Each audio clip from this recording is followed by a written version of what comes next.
Welcome to today's video. Thank you so much for clicking on it.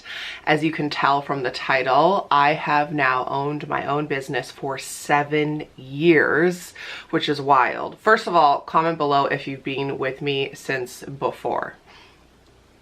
Like, I know many of you have been.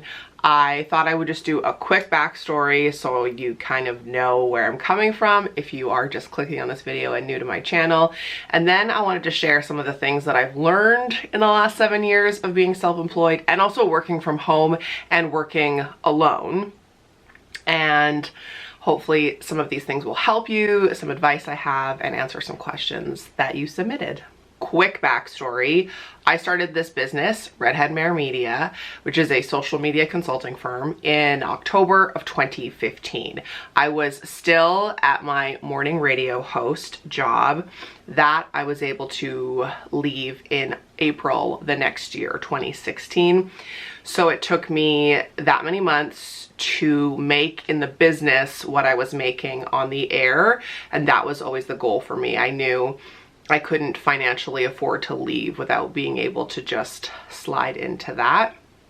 And interestingly enough, when I started this business in 2015, absolutely nobody thought that it was a business. I needed to come up with something to do or a job to have in order to leave radio and take care of my neurodiverse son and my late husband who was struggling at the time. I just needed something that was flexible and allowed me to be home and more available, but also make money.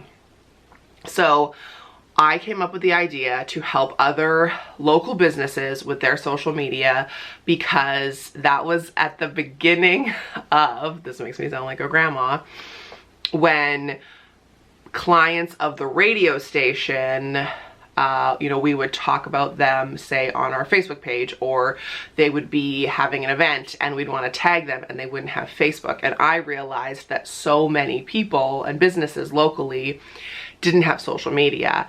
And I thought, well, I have to come up with 5 hours of content a day on the air.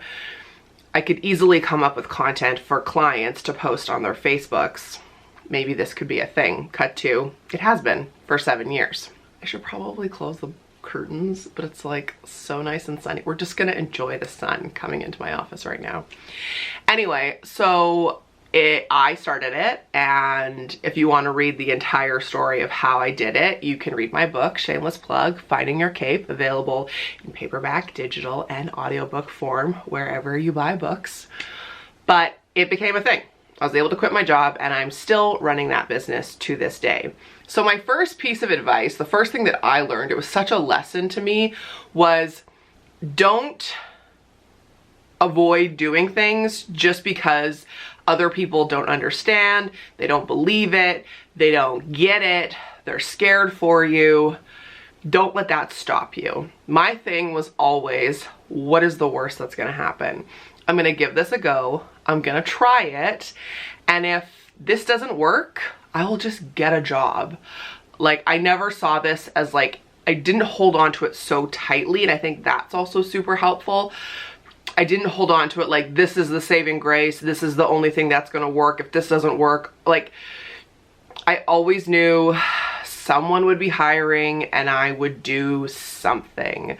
But I also thought, why not me? Why can't I start this business? Why can't I figure it out? So I had absolutely no training. I didn't take any business courses, nothing. I just figured it out as I went along.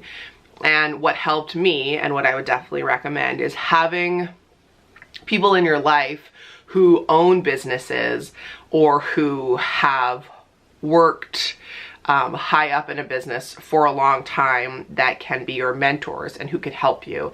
I definitely leaned on some people in our community who were so generous with their time and their information and their advice, and I trusted them, and I will never forget that. Some of the advice wasn't right, and I learned later on, you know, to pivot and to switch, but that's okay.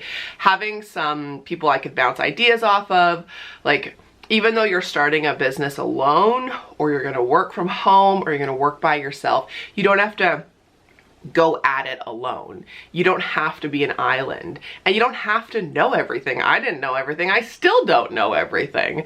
It's okay to ask for advice. In fact, I definitely recommend it. It's okay to ask questions.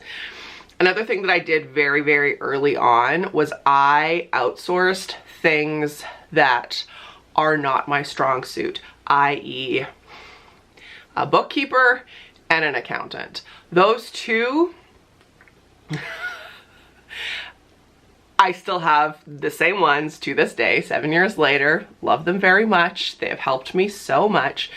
And I know that that's not my thing. Like, I've never been one to do my own taxes. I've never been one to be super in with the math. It's just not my thing. And that's okay.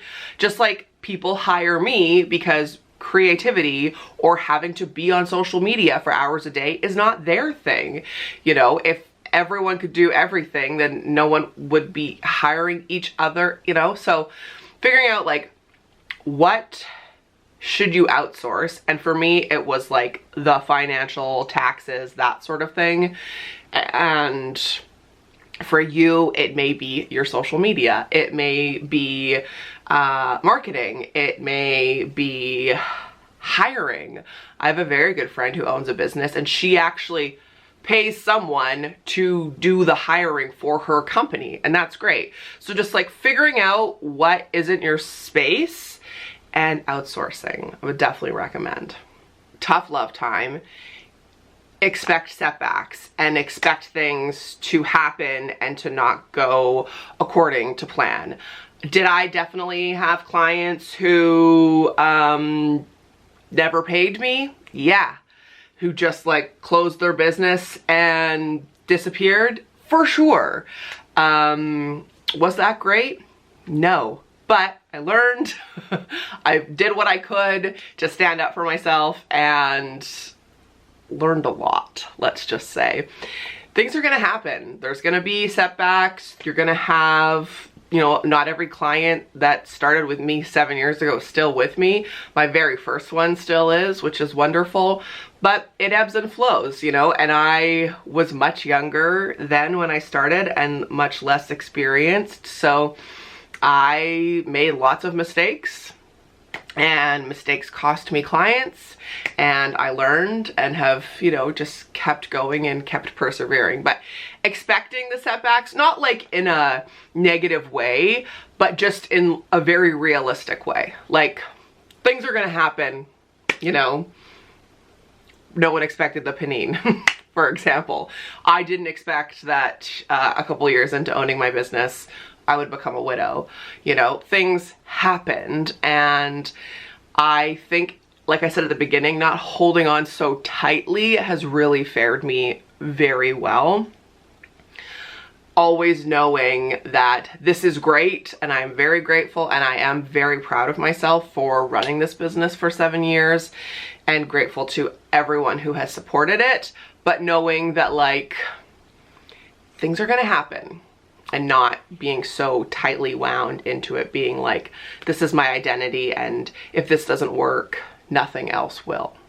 When I first went public and announced that I was leaving the morning show and that I had started my own business, because I started it pretty quietly initially just to see if it was even going to be a thing that people would pay money for. Again, this was 2015. When I made that announcement, people, like I said, no one thought it was a business. No one thought it was going to work. Most people thought that I hadn't put enough thought into it. It was a rash decision. But the people in my life, like my very tight circle, who had unfortunately, and bless them, been listening to me for years, know that I was gonna have to make a change for my own career and for my family. They knew that so much thought and attention and journaling and therapy and discussion and like brainstorming and looking at other options, so many people, like, they knew the people close to me when I announced it were like, great, how can we help? Like, let's go. Because it wasn't a surprise. So I say that because you may see someone make an announcement or a decision, you're like, whoa, that's rash, but you don't know how long they've been thinking about it or what's gone into that decision. And also, if you are in that phase of like thinking and planning and wondering, maybe this is your sign to go for it. What's the worst that's gonna happen? That was always my thing. Like, that's how I will make a decision. Okay, like, what's the worst that's gonna happen? And then if that happens, okay, then what? Okay, then what? Then what? Then what? If you are in that phase of like going over it and over it and over it, I'll speak from my own experience. Life is very short, and I encourage you to run after the things that set your soul on fire. Just if you need that as like a little push. I don't really like it when people say stay in your lane. I've definitely said it in the past, and I have moved away from that. So I wouldn't say like stay in your lane. Once you pick something, that's what you have to do. Mine has definitely grown when I started doing other businesses' social media and consulting with them and helping them, or doing short projects or helping them with their accounts or what have you. Did I think it would lead to a book? Did I think it would lead to a podcast of 3 seasons? Master classes online and in person? No, of course not. But I think it's good to not necessarily like stay in your own lane, but I would so go with it. Like, wherever it's gonna ebb and flow, like, run with it. Just see what's gonna happen. But 2 things on that too. 1, a very good piece of advice that I got very early on from someone who is not in this industry at all, but does own his own business, is he said he's seen so many businesses fail because a business tries to do too much, to be too much to too many people. So having a niche is good. And that really helped me, because when I first started, people would ask me like, oh, do you do this? Do you do that? And initially I felt like, oh no, I better just say yes and figure it out. And sometimes I did. But the majority of the time I would say, no, I don't do that, but let me find someone for you who does. Like, say, back ends of websites, or like LinkedIn, or right now it'd be TikTok or Snapchat. Like, I know what I do and I do it well. And if you're looking for something else, I will happily recommend another business to you. So I hope that makes sense. Like, you don't have to stay in your own lane. You can explore, but also don't try to be too big that then it's too much and you can't really catch up with it. And then another thing, the second of that, I would say, is eyes on your own paper. There's something I say a lot when I feel like the person I'm talking to is maybe comparing themselves too much to somebody else, or is struggling because someone else is doing something. A lot of that comparison. I really would encourage you to just do what you do. You know you're good at it, and let the other people do what they do. Have I had people copy me? Absolutely. Have I had people copy me down to like the font, the color? Yeah. Have I had those people have success? They're not me. Like, you're gonna have success as yourself. You're gonna have success in your own business. And the more you can like lean into what is you and just wish everyone else love and light, be a mentor, be a community support, network however you want.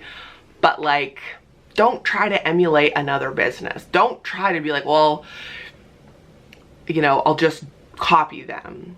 Eyes on your own paper. So whether it's you're trying to copy someone else unknowingly, just like listen to yourself. You're great. You're great as you are. You're one of one. You deserve what you can put out there.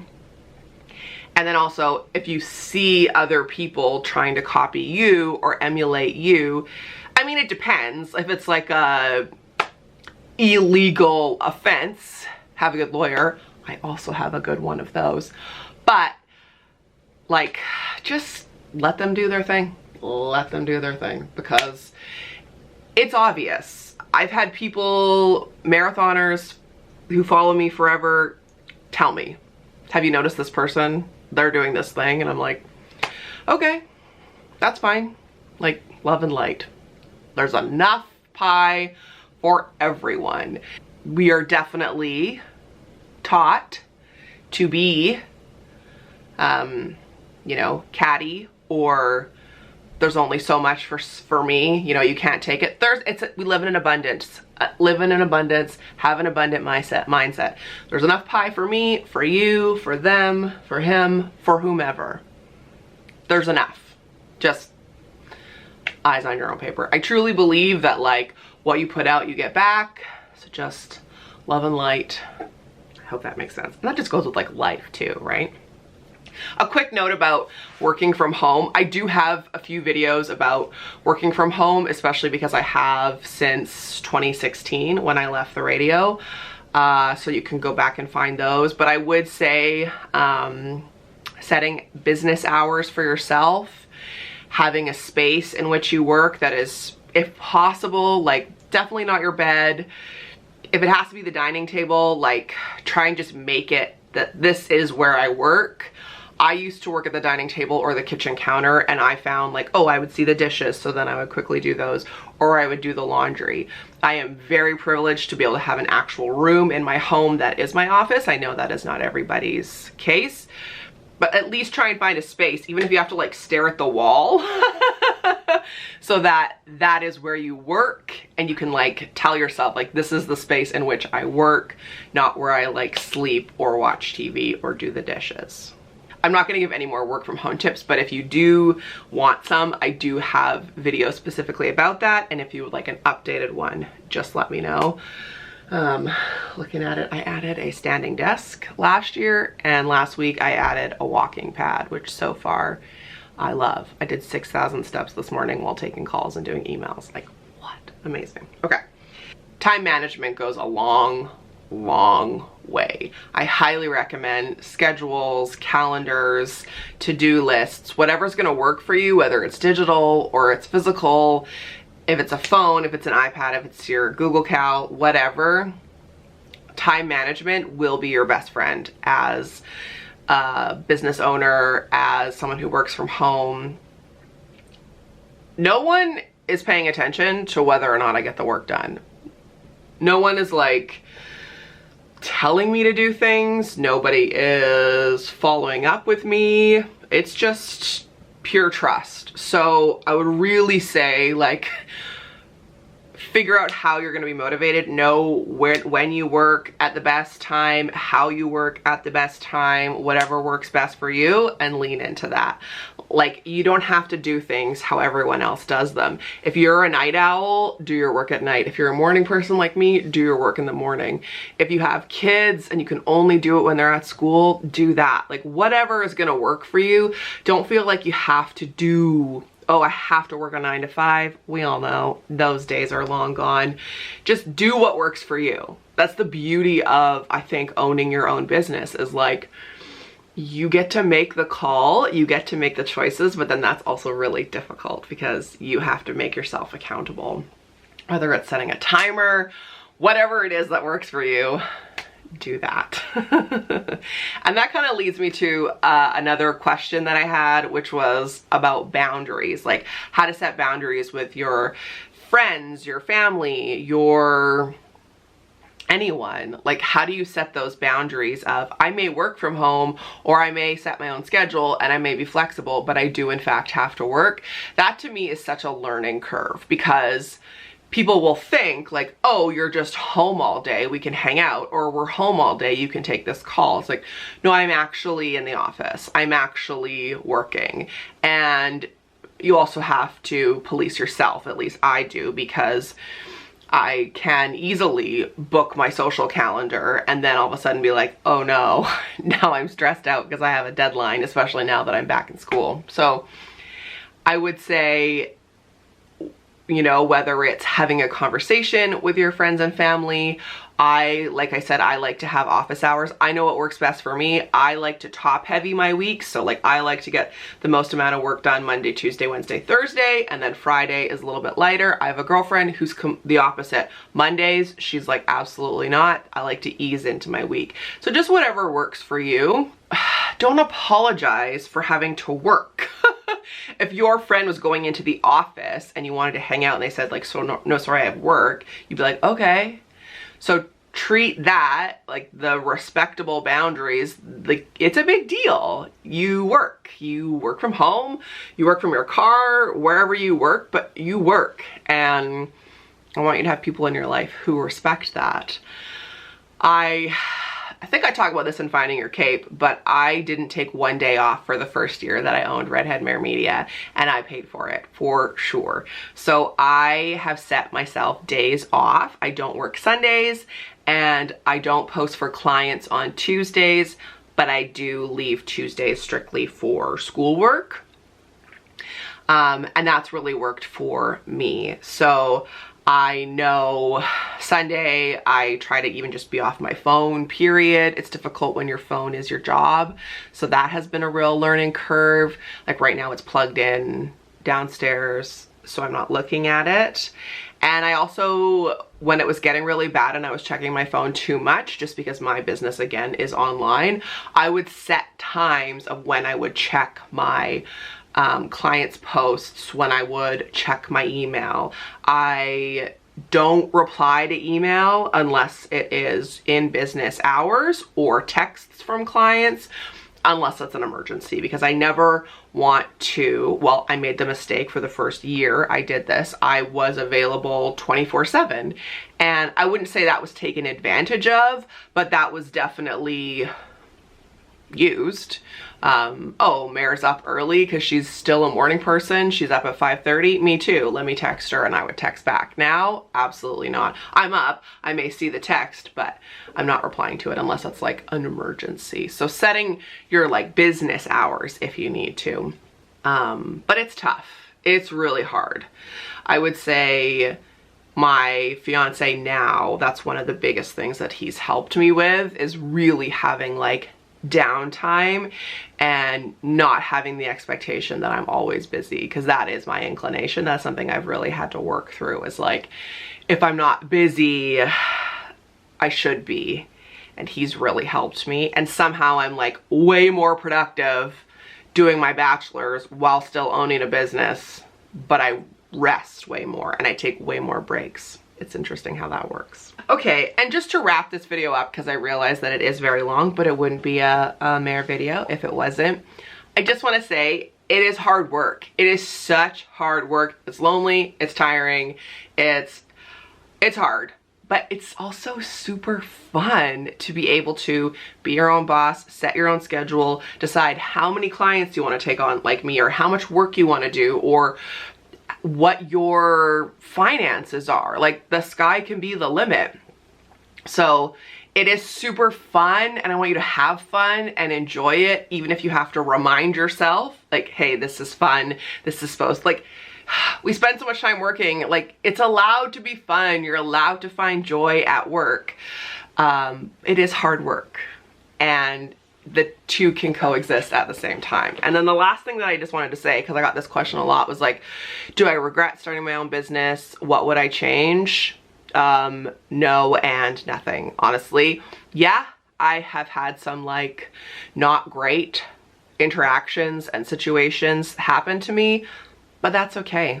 You know, these are all happening as they should, and I wouldn't be here without them. And absolutely not. If I hadn't started this business, so many things would be different in my life, and I'm very grateful for it. So that's it. I hope this video was helpful. I cannot believe, I don't know if I said this at the beginning, but like, how's it been 7 years since I started? Since I like filed the paperwork and printed out my like cute little first business cards. How's that possible? 7 years. Like, so much can happen. In another 7 years, things will be so different. It's incredible. Anyway, I hope this was helpful, whether you own your own business, you work from home, or you're just interested and you clicked on this video to support me. Thanks for watching. Remember, life's not a sprint, it's a marathon. You can do anything for 10 minutes, and I'll see you next time.